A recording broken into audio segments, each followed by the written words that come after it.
வணக்கம் நண்பர்களே, முக்கியமான செய்திகளை இந்த பதிவில் பார்க்க போகிறோம். ஒன்று கூடிய அண்ணாமலை சப்போர்ட்டர்ஸ் மற்றும் பாஜக உறுப்பினர்கள் அப்படிங்கிறது முதல் டாபிக்.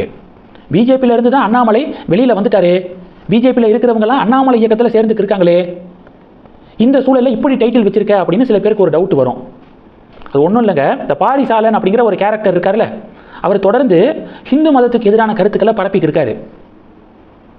ஜூனியர் என்டிஆர் முருகப்பெருமான் சம்பந்தப்பட்ட படத்தில் நடிக்க போறார்ல, சீமானு முருகனை வடபுலத்தில் பிறந்தவர் அப்படின்னு சொல்லிட்டு அந்த படத்தில் சித்தரிக்கப்படுது. படத்தை ரிலீஸ் பண்ண விட மாட்டோம் அப்படின்னு சீமானு பிரச்சனை பண்ணுறாருல.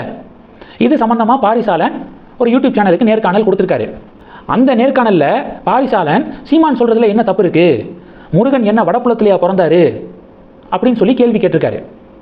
அதற்கு பாலிடாக்ஸ் இருக்காங்களே, எனக்கு ரொம்ப பிடிச்ச சேனல், அந்த பாலிடாக்ஸ் ஒரு வீடியோ வெளியிட்டு அதில் பாரிசாலனை நல்லா செஞ்சு விட்டாங்க. பாரிசாலன் என்ன இப்படி உருட்டிட்டு திரிகிறாரு, சங்க இலக்கியங்கள்லேயே முருகன் வடபுலத்தில் தான் பிறந்தாரு அப்படிங்கிறத உறுதிப்படுத்தக்கூடிய விதமாக பல பாடல்கள் இருக்குது அப்படின்னு பாலிடாக்ஸ் ஆதாரத்தை வெளியிட, அதில் பதறிப்போன பாரிசாலன் மறுபடியும் ஒரு யூடியூப் சேனலுக்கு பேட்டி கொடுத்துருக்காரு. அதில் ஹிந்து மத புராணங்களுடைய சில விஷயங்களை கொச்சைப்படுத்தியிருக்காரு. ஹிந்து மத ஆன்மீக நம்பிக்கைகள் இருக்குல்ல, அதை கொச்சைப்படுத்தியிருக்காரு. அதில் ஒன்று தான், பார்வதி தேவி உடம்புல இருக்கக்கூடிய அழுக்கெல்லாம் உருட்டி ஒரு உருவம் செஞ்சு அதை பிள்ளையாரு அப்படின்னு சொல்லி அதை ஆக்குனாங்க. சிவபெருமான் வந்தார், உடனே அந்த பிள்ளையார் பார்த்தீங்கன்னா அம்மா குளிக்கிறாங்க உள்ளே விட மாட்டேன் அப்படின்னு அந்த பிள்ளையார் சொன்னிச்சு. உடனே சிவன் பார்த்தீங்கன்னா தலையை வெட்டிட்டாரு அப்படின்னு சொல்லிட்டு இதை சொல்லியிருக்காரு. இதெல்லாம் ஒரு கதையா, இதை போய் வெளியில் யார்ட்டையா சொல்ல முடியுமா அப்படின்னு சொல்லிட்டு பேசியிருக்காரு. பார்வதி தேவி உடம்புல இருக்கக்கூடிய அழுக்குகளை உருட்டி பிள்ளையார் செஞ்சாங்க அப்படிங்கிறதே பொய்யுங்க. அது இப்படி பொய்யை பரப்பி விட்டுருக்காங்க இவ்வளவு காலம். இந்த பொய்யை இவ்வளவு காலம் நம்ம மேலே திணிச்சிருக்காங்க. அழுக்க உருட்டி பார்வதி தேவி பிள்ளையாரை செய்யலை. மஞ்சள் இருக்குது பார்த்தீங்களா, மஞ்சளை வச்சு தான் ஒரு உருவம் செஞ்சு அந்த உருவத்துக்கு உயிர் கொடுத்தது. இதுதான் உண்மை. மஞ்சளை வச்சு தான் பிள்ளையாரை செய்வாங்க பார்வதி தேவி. அழுக்க உருட்டி இது மாதிரி பிள்ளையார் செஞ்சாங்க பார்வதி தேவி அப்படிங்கிறது ஹிந்து மதத்தை கொச்சைப்படுத்தணும்னு நினைக்கிறாங்களே, அவங்க பரப்பக்கூடிய கதை. அந்த கதையை, அந்த ஃபேக்கான கதையை பாரிசாலன் அந்த யூடியூப் சேனலில் உளறிக்கு இருக்காரு. இதுக்கு தான் அண்ணாமலை சப்போர்ட்டர்ஸ் களமிறங்கி கடுமையான எதிர்வினை ஆற்றிக்கு இருக்காங்க.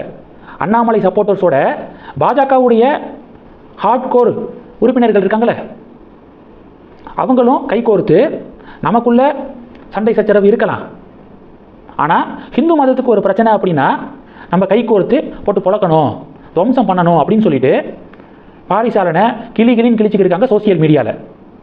இது ஒன்று. ரெண்டாவது என்ன பார்க்க போகிறோம், ரெண்டாவது பிரதமர் மோடி அதிரடி அப்படிங்கிறது ரெண்டாவது. இந்தோனேசியாவுக்கு போயிருந்தாருல பிஎம், அப்போது இந்தோனேசியா கவர்மெண்ட்டோட நம்ம இந்தியா கவர்மெண்ட்டு ஒரு ஒப்பந்தம் போட்டிருக்கு.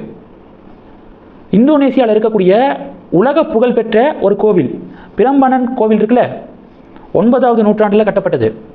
அந்த கோவிலை நாங்கள் புனரமைச்சு தரோம் அப்படின்னு சொல்லிட்டு பிரதமர் மோடி இந்தோனேசியா கவர்மெண்ட் கிட்ட வாக்குறுதி கொடுத்துருக்காரு.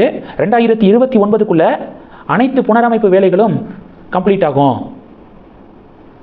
அந்த கோவிலை சரி செஞ்சு 2029க்குள்ள அதை சரி செஞ்சு நான் மறுபடியும் அந்த கோவில் விழாவில் நான் கலந்துக்கிறேன் அப்படின்னு சொல்லிட்டு வாக்குறுதி கொடுத்துருக்காரு.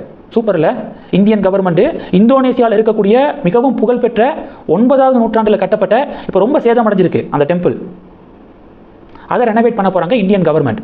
இது ரெண்டு. கடைசி செய்தி என்ன பார்க்க போகிறோன்னா, கொல்கத்தாவில் மமதா பானர்ஜி தலைமையில் ஒரு பேரணி நடந்திருக்கு. அப்போ மமதா பானர்ஜிக்கு பாதுகாப்பு வளையத்தை ஏற்படுத்தின ஒரு ஆதரவாளர் தான் சொல்கிறேன், டிஎம்சி தொண்டர் நான் சொல்லலை.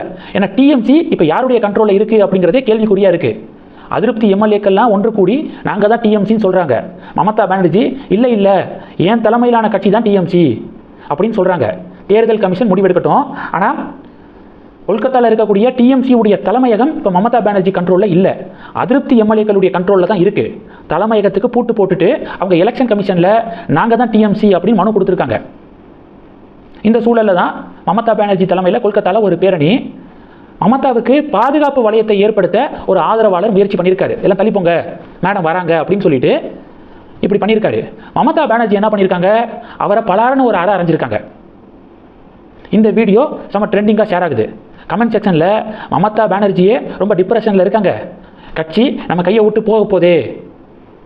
ஏன்னா மகாராஷ்டிராவில் சிண்டே அணிக்கு தானே சிவசேனா அப்படின்னு எலெக்ஷன் கமிஷன் சொன்னாங்க. எம்எல்ஏக்கள் எம்பிக்களுடைய ஆதரவு யாருக்கு இருக்கோ அதிகமாக அவங்களுடைய டீம் தான் எலெக்ஷன் கமிஷன் வந்து அங்கீகரிப்பாங்க, டீமை தான். அப்போது டிஎம்சி தன்னை விட்டு போக போகுது அப்படிங்கிற மன அழுத்தத்தில் இருக்காங்க. அந்த மன அழுத்தத்துடைய வெளிப்பாடு தான் ஆதரவாளரையே அரைஞ்சது அப்படின்னு கமெண்ட் செக்ஷனில் பலர் ஃபீட்பேக் கொடுக்குறாங்க. இந்த செய்திகள் எல்லாத்தையும் பற்றி உங்களுடைய பார்வைகளை மறக்காமல் கமெண்ட் பண்ணுங்கள். தொடர்ந்து கனெக்டில் இருங்க. அடுத்தடுத்து நிறையா பதிவுகளை பார்க்க போகிறோம். நன்றி. ஜெய் ஹிந்த்.